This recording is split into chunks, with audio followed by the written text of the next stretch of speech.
RNS क्या है? RNA ribonucleic acid एक दीर्घ जैविक अणु मैक्रोमोलेक्यूल है जो कोशिका में विभिन्न जैविक प्रक्रियाओं में महत्वपूर्ण भूमिका निभाता है। यह न्यूक्लिक एसिड का एक प्रकार है जो डीएनए के समान है, लेकिन इसमें कुछ महत्वपूर्ण अंतर हैं। आरएनए प्रोटीन संश्लेषण, जीन अभिव्यक्ति और कोशिका के कई अन्य कार्यों में शामिल होता है। यह सिंगल स्ट्रैंडेड अणु है जो विभिन्न संरचनाओं को बना सकता है। आरएनए का पूर्ण नाम रिबोन्यूक्लेइक एसिड, राइबोन्यूक्लिक एसिड। यह डीएनए से प्रतिलेखन, ट्रांसक्रिप्शन के माध्यम से बनता है। कोशिका में आरएनए के कई प्रकार होते हैं, प्रत्येक का अलग कार्य होता है। आरएनए की रासायनिक संरचना। आरएनए न्यूक्लियोटाइड्स की एक श्रृंखला से बना होता है। प्रत्येक न्यूक्लियोटाइड में 3 मुख्य घटक होते हैं। राइबोज शर्करा, 5 कार्बन वाली शर्करा जो आरएनए का आधार बनाती है। फॉस्फेट समूह, न्यूक्लियोटाइड्स को जोड़ने वाला रासायनिक समूह। नाइट्रोजनी बेस, 4 प्रकार के base, adenine A, uracil U, guanine G और साइटोसिन सी। आरएनए में डीएनए के थायमिन टी के बजाय यूरेसिल यू होता है। आरएनए एकल स्ट्रैंडेड होता है, लेकिन यह हेयरपिन या लूप जैसी संरचनाएं बना सकता है। फॉस्फोडाइएस्टर बॉन्ड न्यूक्लियोटाइड्स को जोड़ते हैं। आरएनए और डीएनए में अंतर। आरएनए और डीएनए दोनों न्यूक्लिक एसिड हैं, लेकिन उनकी संरचना और कार्यों में अंतर हैं। संरचनात्मक अंतर। आरएनए एकल स्ट्रैंडेड होता है, जबकि डीएनए दोहरी सर्पिल, डबल हीलिक्स संरचना में होता है। आरएनए में राइबोज शर्करा होती है, जबकि डीएनए में डीक्सीराइबोज शर्करा होती है। आरएनए में यूरेसिल यू होता है, जबकि डीएनए में थायमिन टी होता है। कार्यात्मक अंतर। डीएनए आनुवंशिक जानकारी का भंडारण करता है, जबकि आरएनए प्रोटीन संश्लेषण में सहायता करता है। आरएनए कोशिका में अधिक गतिशील और अस्थायी होता है। आरएनए की संरचना इसे विभिन्न जैविक कार्यों के लिए लचीला बनाती है। डीएनए स्थायी और स्थिर होता है, जबकि आरएनए अस्थायी सक्रिय होता है। आरएनए के प्रकार। आरएनए के कई प्रकार होते हैं, प्रत्येक का विशिष्ट कार्य होता है। एमआरएनए मैसेंजर आरएनए डीएनए से प्रोटीन संश्लेषण के लिए जानकारी ले जाता है। टीआरएनए ट्रांसफर आरएनए प्रोटीन संश्लेषण के दौरान अमीनो एसिड को राइबोसोम तक ले जाता है। आरआरएनए राइबोसोमल आरएनए राइबोसोम का हिस्सा जो प्रोटीन संश्लेषण का स्थान है। मीआरएनए माइक्रो आरएनए जीन अभिव्यक्ति को नियंत्रित करता है। SiRNA small interfering RNA gene silencing में शामिल। LncRNA long non coding RNA gene विनियमन और कोशिका प्रक्रियाओं में भूमिका। प्रत्येक आरएनए का विशिष्ट कार्य और संरचना होती है। यह चित्र आरएनए के विभिन्न प्रकारों को प्रदर्शित करता है। बाएं ओर मैसेंजर आरएनए एमआरएनए दिखाया गया है, जो एक लंबी एकल स्ट्रैंडेड श्रृंखला के रूप में दर्शाया गया है। एमआरएनए डीएनए से आनुवांशिक जानकारी को राइबोसोम पहुंचाने का कार्य करता है और प्रोटीन संश्लेषण में केंद्रीय भूमिका निभाता है। बीच में राइबोसोमल आरएनए आरआरएनए का चित्र है, जो राइबोसोम की संरचना का एक आवश्यक घटक है। यह राइबोसोमल प्रोटीनों के साथ मिलकर राइबोसोम का निर्माण करता है और प्रोटीन संश्लेषण की प्रक्रिया में उत्प्रेरक की भूमिका निभाता है। दाईं ओर ट्रांसफर आरएनए टीआरएनए का क्लोवर लीफ मॉडल दिखाया गया है। इसमें D loop, T loop, anticodon loop और वेरिएबल लूप जैसी संरचनाएं हैं। 3 छोर पर अमीनो अम्ल जुड़ता है और एंटीकोडोन लूप एमआरएनए के कोडोन से पूरकता स्थापित करता है। यह अमीनो अम्ल को सही क्रम में प्रोटीन श्रृंखला में जोड़ने का कार्य करता है। यह चित्र आरएनए की संरचनाओं और उनकी भूमिकाओं को सरल में दर्शाता है। एमआरएनए की संरचना और कार्य। एमआरएनए डीएनए से प्रतिलेखन के माध्यम से बनता है और प्रोटीन संश्लेषण के लिए टेम्पलेट के रूप में कार्य करता है। संरचना 5 फीट के ट्रांसलेशन शुरू करने और एमआरएनए को स्थिर करने में मदद करता है। कोडिंग क्षेत्र प्रोटीन के अमीनो एसिड अनुक्रम को निर्दिष्ट करता है। 3 फीट पॉली ए टेल एमआरएनए को क्षरण से बचाता है। कार्य डीएनए से राइबोसोम तक आनुवंशिक जानकारी ले जाता है। प्रोटीन संश्लेषण के लिए कोडॉन्स प्रदान करता है। एमआरएनए कोशिका में अस्थायी होता है और प्रोटीन संश्लेषण के बाद नष्ट हो जाता है।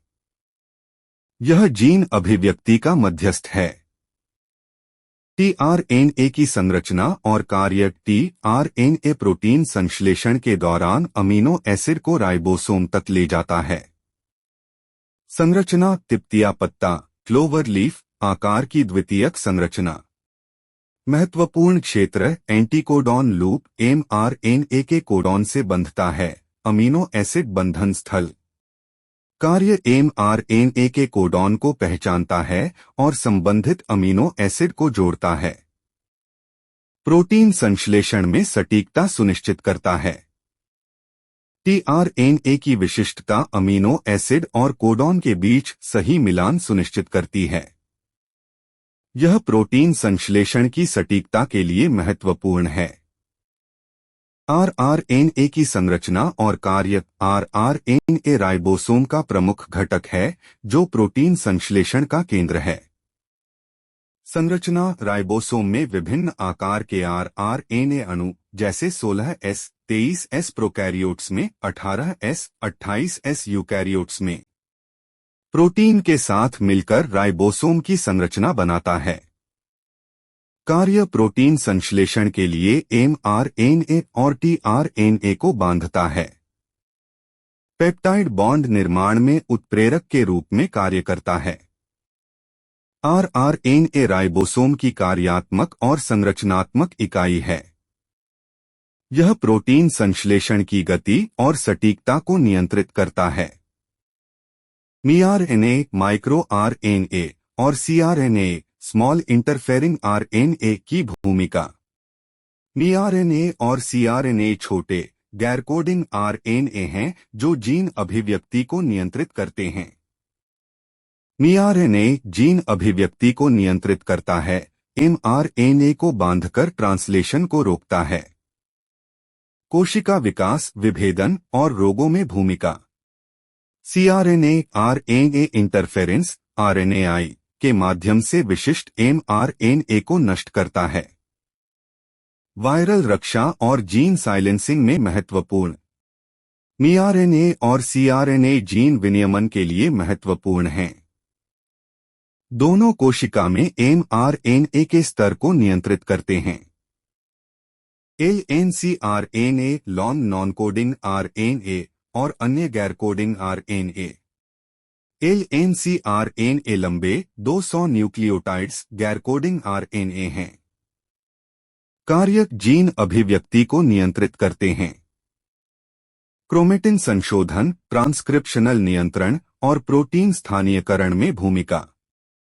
कैंसर और अन्य रोगों में महत्वपूर्ण।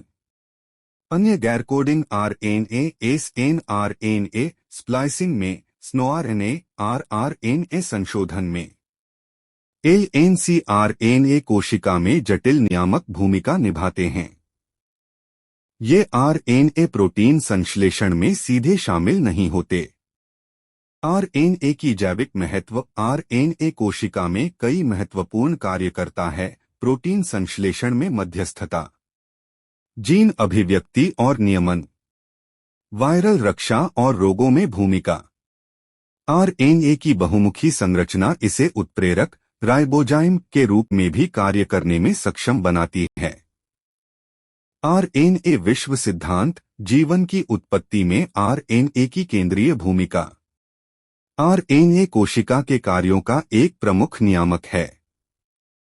यह डीएनए और प्रोटीन के बीच एक महत्वपूर्ण कड़ी है। आरएनए के अनुप्रयोग। आरएनए का उपयोग विभिन्न क्षेत्रों में किया जाता है। एमआरएनए वैक्सीन कोविड-19 जैसी बीमारियों के लिए, उदाहरण Pfizer, Moderna. RNAi therapy, gene silencing के लिए, उदाहरण आनुवंशिक रोगों का उपचार। जीन एडिटिंग, क्रिस्पर तकनीक में आरएनए की भूमिका। डायग्नोस्टिक्स, मीआरएनए और एलएनसी-आरएनए का उपयोग कैंसर निदान में। आरएनए आधारित तकनीकें चिकित्सा और अनुसंधान में क्रांति ला रही हैं। आरएनए का उपयोग रोग निदान और उपचार में बढ़ रहा है। निष्कर्ष। आरएनए कोशिका जीव विज्ञान में एक महत्वपूर्ण अणु है जो प्रोटीन संश्लेषण, जीन नियमन और जैविक प्रक्रियाओं में केंद्रीय भूमिका निभाता है। इसके विभिन्न प्रकार एमआरएनए, टीआरएनए, आरआरएनए, मीआरएनए, सीआरएनए, एलएनसी-आरएनए कोशिका के कार्यों को नियंत्रित करते हैं। आरएनए की संरचना और कार्यक्षमता इसे जैव प्रौद्योगिकी और चिकित्सा में अनुप्रयोगों के लिए महत्वपूर्ण बनाती है। भविष्य में आरएनए आधारित अनुसंधान और उपचार नई संभावनाएं खोलेंगे। आरएनए कोशिका के कार्यों का एक बहुमुखी नियामक है। इसके अनुप्रयोग चिकित्सा और जैव प्रौद्योगिकी में क्रांतिकारी हैं। अगर आपको कुछ अच्छा लगा हो तो कृपया इस वीडियो को लाइक करें, कमेंट बॉक्स में कमेंट करें या सवाल पूछें और इस चैनल को सब्सक्राइब करें। यह चैनल अंग्रेजी सीखने के वीडियो भी उपलब्ध कराता है, जरूर देखें। इस चैनल को अपने प्रियजनों के साथ शेयर करें।